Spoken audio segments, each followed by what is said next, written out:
Robert F. Kennedy Jr. is expected to endorse Donald Trump in his dropout speech on Friday.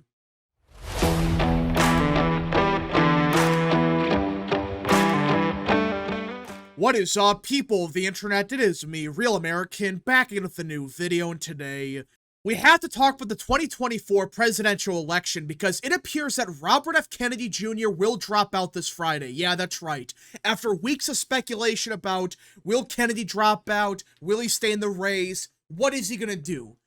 Well, we finally got an answer. It appears that RFK Jr. will drop out this Friday, and that's just crazy to think, like, oh my goodness, he's actually dropping out. He realized he had no pathway to victory. It's pointless to continue the campaign.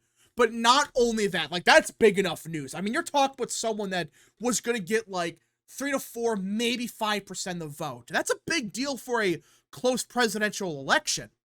On top of that, it appears RFK is going to endorse Donald Trump. Not Kamala Harris, not Jill Stein, not Cornel West. No, none of them. Donald Trump, a Republican. Think about that for a second.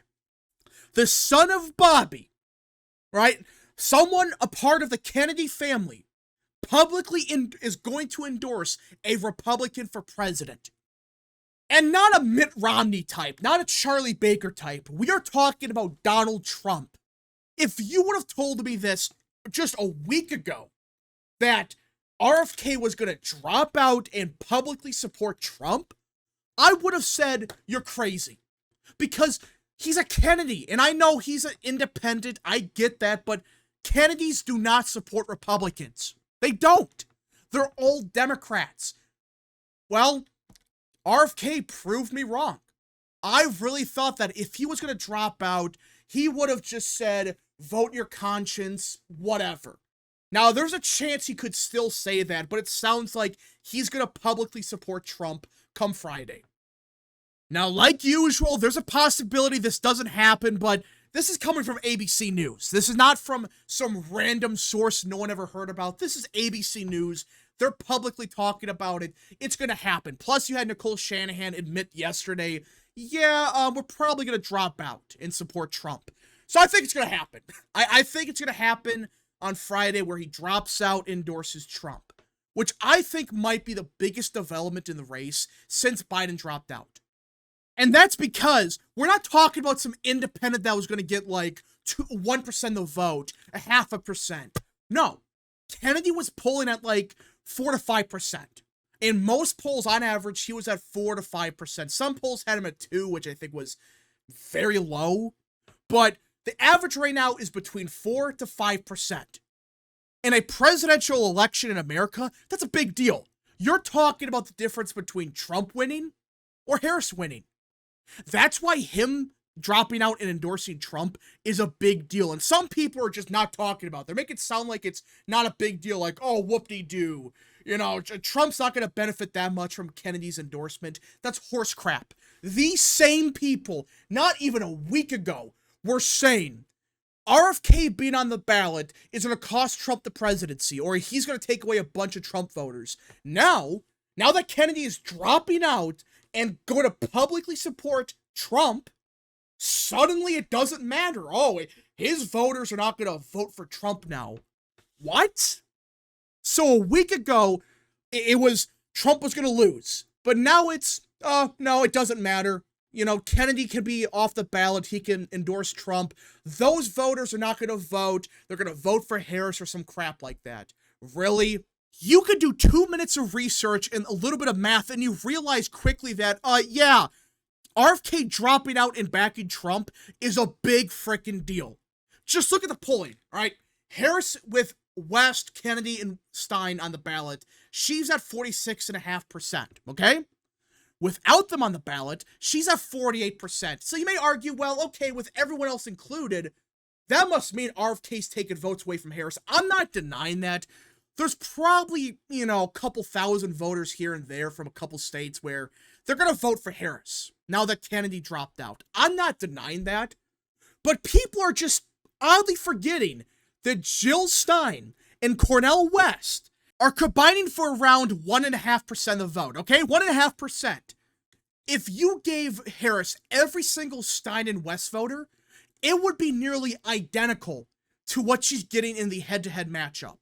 Look at that. She's at 48.2% here, but with a five-way race, she's at 46.4%, which is around a 2% gap between the two-way race and the five-way race, which is nearly identical to the vote share Jill Stein and Cornel West are getting.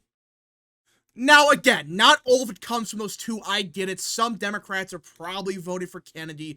I understand that. But it's clear. Kennedy is not pulling voters away from Harris. He's pulling voters away from Trump, from some undecided voters. Look at this. Trump in the five-way race is just below 45%. In the two-way race, he's at just below 47%. So around a 2-point gap. Who do you think those voters are voting for? Do you think they're going to vote for Jill Stein or Cornel West? Maybe a very select few, maybe some progressive Democrats that were so pissed off with Harris that they would rather have Trump win. Maybe. But you're talking about maybe like 0.1% of Trump's voters. Not, a quarter of it. Not 5%. You're talking about like virtually nothing. So you look at it and you realize, oh, wait a minute. These voters are not breaking for Stein. They're not breaking for West. Where are they going? There's really one of two possible options. One, they magically became undecided, which I guess it's possible, but I find that so unlikely that I don't think that's what's happening here. I really believe there's some Trump voters, for whatever reason, they're going to vote for Trump if it's just Trump versus Harris, but with RFK on the ballot, they're going to vote for Kennedy. But now that RFK's off the ballot, those voters are going to come home to Trump. And I would assume that around half of Kennedy voters, now that Trump is going to get his endorsement and he's out, are probably going to break for Trump now. And I would assume that over half of RFK supporters, they're probably going to vote for Trump now. Not all of them. I think some will vote for Harris. Some may vote for Jill Stein or Cornel West. And a large chunk of them probably just don't vote. I get that. But Trump clearly gains the most with RFK voters. Like, let's say he gets a net gain of 2 points. Well, if there's a 2-point swing in the national polling, that means instead of Trump being down by 1.5 points, you're talking about Trump being up by 0.5 point. Now do you see why this is a big deal? Because Kennedy's endorsement may give Trump even more voters than beforehand. Because Kennedy was winning over some undecided, some independents that didn't like either option. But now that he's saying, go vote for Trump, or more than likely he's going to say that, they may think to themselves, well, RFK trusts Trump here. And Trump is more than likely going to put Kennedy in a big position in the cabinet. You know what? Let's vote for the guy. That's why this is a big deal. And you know what? Let's look at some of the statewide polling. Arizona, with RFK and others on the ballot, Harris up by 0.5 point. And that's with some garbage polling from New York Times, from Bloomberg. The fact is she's barely up by 0.5 point. Kennedy's getting 6% of the vote. So if we assume just half of it goes to Trump and a chunk of it goes to Harris and others, and the rest just don't vote, well, Trump's up in Arizona right off the bat. You go to Georgia, and Trump's already winning. And if we apply the same math, he's up in Georgia. Now are you seeing why this is a big deal? Let's keep going. Let's go to Wisconsin. Harris is up by 1.5 points. Well, Kennedy's getting around 5% of the vote. If just half of them break for Trump, and then, of course, some will break for Harris, but it's going to be such a small percent that I doubt it's going to change that much. And also, we have to factor in Cornel West and Jill Stein. One of them's going to be on the ballot for sure. Maybe both of them. And those voters are probably going to vote for one of those two candidates, Jill Stein and Cornel West voters. So you do some more math, and you realize Harris has a ceiling now, because Cornel West and Jill Stein, they're still taking her voters, while Trump is getting back a bunch of his voters from RFK. So in Wisconsin, Trump probably wins it. That's without looking at Michigan, Pennsylvania, not even a state like Nevada.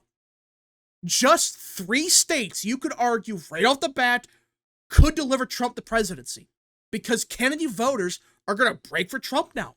It depends by how much, but I would assume that around half are going to break for him, with some voting for Harris, but it's so insignificant. And on top of Cornel West or Jill Stein being on the ballot in most states, it becomes a big problem for Harris. And you know what? Go to Pennsylvania. Harris is up by 2. Yet again, she's only at 46%.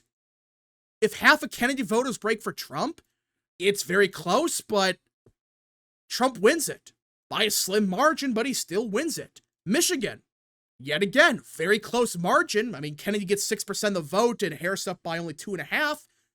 But at that point, Trump wins it.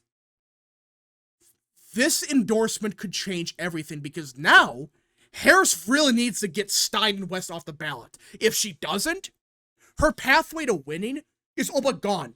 Because Kennedy voters are going to break for Trump. Those are the Trump voters that were voting third party. They're not voting for Jill Stein or Cornel West. Again, there might be a few dozen here and there, but not half of Trump voters. It's like maybe 0.1% are going for Stein or West. The vast majority are going for Kennedy. Well, Harris, she might have gained back a lot of RFK voters in the past month. Problem is, it seems like she hit her ceiling with those voters. And now that he may back Trump, that becomes a huge problem for Harris. Mathematically speaking, she's barely up with supposedly up. Again, these are polls that always overstate Democrats' support. But she's barely up with RFK on the ballot.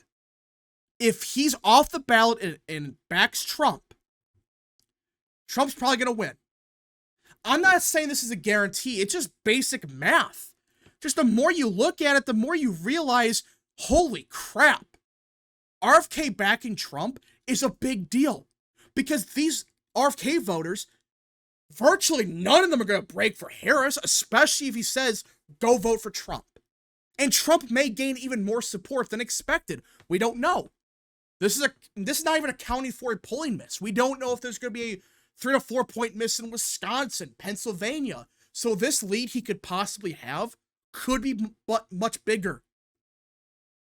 Again, I'm not saying to guarantee that this happens, but if it ends up happening where he backs Trump and a bunch of his supporters break for him at the end of the day, Harris is in deep trouble. Not just in the swing states, but in the national popular vote. She would be down by like a 0.5 point. We just got to see what happens, but if you're Trump, you offer RFK whatever position he wants. He wants to be the head of the FDA, the head of the CDC, whatever. Give him the position. Because at this point in time, Trump would become the clear favorite yet again. Because Trump would be already way above Harris in most states. And Harris is starting to hit her ceiling with Jill Stein and Cornel West taking a chunk of the vote. Anyways, folks, thank you so much for watching. If you guys did enjoy this video, smash the like button down below, subscribe, share with your friends, hit that little bell, follow the social media accounts in the description down below, and of course, join the channel today. Godspeed to all of you.